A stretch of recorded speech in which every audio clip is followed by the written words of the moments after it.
Europe Matin. Omblin Roche et Alexandre Lemaire.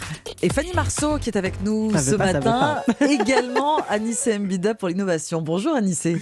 Bonjour Omblin, bonjour Fanny et merci. bonjour à tous. Merci. Alors on parlait à l'instant avec la directrice développement environnement de LVMH de sobriété énergétique. Eh bien Anissé, les crypto-monnaies vont consommer beaucoup moins d'électricité. Oui, et ça n'a rien d'une économie de bout de chandelle. On parle de 78 téraheures d'électricité par an. Alors pour vous donner une idée, c'est l'équivalent de ce que consomme toute la population de l'Autriche ou de l'Israël par exemple. Donc c'est colossal.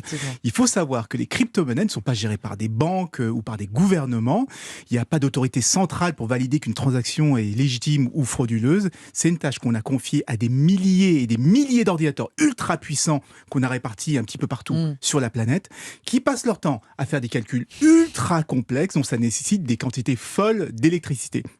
Eh bien, depuis hier, ce modèle a changé, les calculs sont devenus moins complexes, il n'y a plus besoin que d'une poignée de machines pour faire le même travail, ce qui permet d'économiser 99,9% d'électricité. Encore une fois, c'est vraiment colossal. Ouais, mais est-ce qu'il n'y a pas un risque, Anissé, du coup, d'avoir plus d'arnaques s'il y a moins d'ordinateurs qui vérifient les transactions? Eh ben, en principe, non, puisque le système manie à la fois la carotte et le bâton, donc il rémunère chaque transaction qui est validée, et de l'autre côté, il oblige à investir 50 000 € dans le système, et si on constate quoi que ce soit de malhonnête, eh bien, l'ensemble des biens seront confisqués, donc ça incite à faire le job plutôt correctement, mais c'est vrai que c'est un risque, il y a quand même un risque important, parce qu'on parle d'un réseau qui brasse des centaines de milliards d'euros, avec des machines qui peuvent être opérées par n'importe qui, par vous, moi, votre voisin, n'importe qui. Et c'est pourquoi ce nouveau modèle a été intensément testé en parallèle pendant 2 ans.